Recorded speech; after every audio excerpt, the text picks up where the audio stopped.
Assalamualaikum warahmatullahi wabarakatuh. Di sini saya akan menganalisis dengan penerapan 4 metode pada industrialisasi di bidang jasa penjualan handphone di Primapun, Kota Blitar. Primapun merupakan toko penjual handphone berbagai merek. Ada Vivo, Oppo, Samsung, Realme, bahkan sekelas iPhone. Primapun sendiri memiliki 4 cabang yang tersebar di Blitar. Primapun berdiri sejak 2009.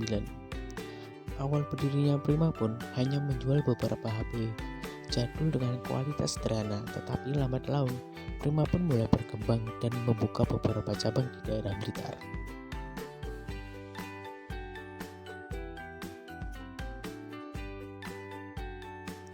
Selanjutnya, kita akan menganalisis dengan metode social mapping. Social mapping sendiri memiliki pengertian proses penggambaran dengan sistematis yang melibatkan pengumpulan informasi melalui data yang ditemukan di lapangan mengenai hal industrialisasi, dan juga social mapping merupakan metode untuk melihat pola interaksi yang ada dan rasionalitas yang ada pada masyarakat. Pada metode ini kita akan melihat proses pendistribusian handphone dari distributor pusat hingga sampai ke tangan konsumen. Pertama, handphone dikirim dari distributor ternama yang langsung mengirim barang-barangnya ke cabang-cabang Primapun dengan menggunakan mobil box berukuran sedang. Setelah sampai ke setiap cabang, ada karyawan sendiri yang bertugas untuk mencatat handphone apa saja yang akan diterima oleh cabang Primapun dan setelahnya handphone dipajang di depan kotak etalase. Karyawan seperti Mbak Eva lah yang bertugas untuk mencari konsumen. Dalam hal ini Mbak Eva akan memutar otaknya supaya handphone sampai ke tangan konsumen. Ada beberapa macam metode maupun strategi yang dilakukan Mbak Eva, seperti dengan menyebar brosur maupun berjualan di online. Hal ini dilakukan Mbak Eva untuk mengejar target penjualan yang sudah ditentukan oleh pemilik toko Primapun. Metode yang kedua merupakan metode diagram Venn. Metode ini merupakan cara penggambaran masalah-masalah krusial yang dihadapi oleh informan dalam menjalankan kewajiban mereka dalam bekerja sebagai karyawan di Primapun Blitar sekaligus ibu rumah tangga. Besar kecil permasalahan yang dihadapi oleh informan dapat dilihat dari diagram proporsi lingkaran yang ada.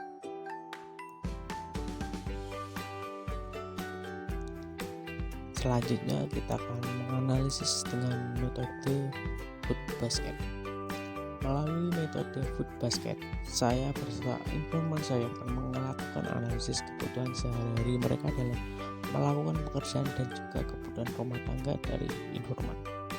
Sehingga dengan metode food basket, pola konsumsi para informan akan dilihat. Setelah melakukan proses penggalian informasi yang mendalam mengenai kebutuhan sehari-hari, akhirnya saya mengelompokkan dua kelompok kebutuhan informan saya menjadi dua macam, seperti yang dilihat pada gambar tersebut.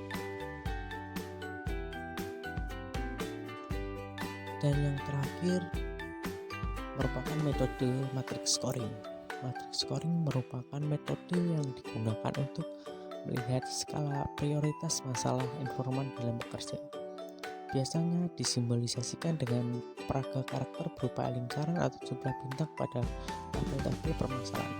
Masalah dengan simbolisasi yang besar biasanya merupakan masalah yang berat dan yang harus diutamakan dalam penyelesaiannya. Dengan metode ini, informasi data yang dapat diketahui masalah yang mana yang membutuhkan penyelesaian terlebih dahulu. Pertama, munculnya pesaing baru menjadi masalah dengan rating tertinggi, yaitu mendapat rating sebanyak 4 bintang. Dan yang kedua sendiri, munculnya atau maraknya e-commerce yang mulai merajalela dengan diskon dan keefisiennya. Masalah kedua ini memiliki rating bintang 3 bintang. Masalah ketiga adalah jam kerja yang terkesan lama. Masalah ini memiliki rating dengan bintang 2. Hal ini dikarenakan lamanya jam kerja membuat kedua informan kehilangan waktu bersama dengan keluarga dan anak mereka. Itu saja yang bisa saya jelaskan, kurang lebihnya mohon maaf. Sekian dan terima kasih.